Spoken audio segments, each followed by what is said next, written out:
Welcome to the Connecting Disciples TV studio. Why don't you Thank you. introduce yourself and tell us who you are and what you do? My name is Fiona Fidgin. I work for the Learning Network. I'm based in the Yorkshire Plus region. Excellent. And you've led a session on prayer just. What does prayer mean to you and how did you end up doing about prayer? Well, how did I end up doing about prayer? Well, I'm quite passionate about prayer. Right. And I'm quite passionate about it because in my experience, people don't know, I'm going to say they don't know how to pray. I think in the church, we expect people to know how to pray. And I think in reality, most of us kind of struggle to pray, to struggle to connect really deeply with God. I think folks really grapple with that. So I guess that's one of the reasons why I was asked to do the workshop. For me, prayer is a little bit about just resting in the presence of God. I'm quite a visual person and I quite like being outside, so I pray a lot outside. So I think it's important in prayer to find a way that works for you. And there are a whole variety of ways of praying, which is one of the stuff that we've been talking about in the workshop. Find a way that works for you and stick with it. How are your experience, you've been in the Methodist Church for a little while, how's your experience with the people of the Methodist movement, like in relation to prayer? Is prayer still important in your experience? Is there a struggle?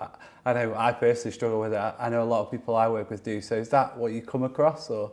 I don't think it's a particularly Methodist thing. I think probably a lot of folk do struggle with prayer. And I think that's partly because our diet of prayer in the church is quite restricted. And I think what we've been trying to say is actually there's a whole variety of ways of praying. So what we've been doing here over the conference, we've had a labyrinth, that's a kind of walking prayer. We've offered time to breathe, that's about being reflective and just taking a bit of time and having a bit of renewal, giving yourself a bit of space as opposed to being busy. We live in a world where people are very busy and very frantic, and there's something about actually we need to encourage people and help people to rebalance their lives. Because the whole notion of stillness and quiet is something that people aren't comfortable with.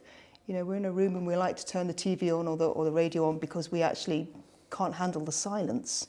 So there's something about, I think, trying to rebalance our lives and being attentive to, that whole sense of stillness and quiet. And I think actually people are really yearning for that sense of reflection, stillness, quiet, any of those kind of things. Yeah, I guess particularly in today's society, which is even more involved, self-involved now with phones and the obvious kind of things, I guess it's even more of an issue.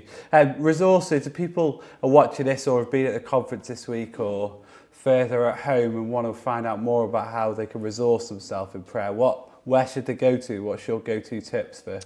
Go-to tips. And I'm sure there's some good stuff on the Methodist website. I think I should give that a plug. Again, there's a whole variety of different things. Pray As You Go is a really good podcast from the Jesuits. That's really popular. There's a prayer 24/7. But I think, find books or ask people, go on retreats, go on quiet days, find sort of local things that work for you. See what there is about. Yeah, because there's real variety out there, isn't there? Like in localities as well, sure. I guess. Yeah, perfect. Thanks for coming by and we'll see you again soon. Great. Thank you very much.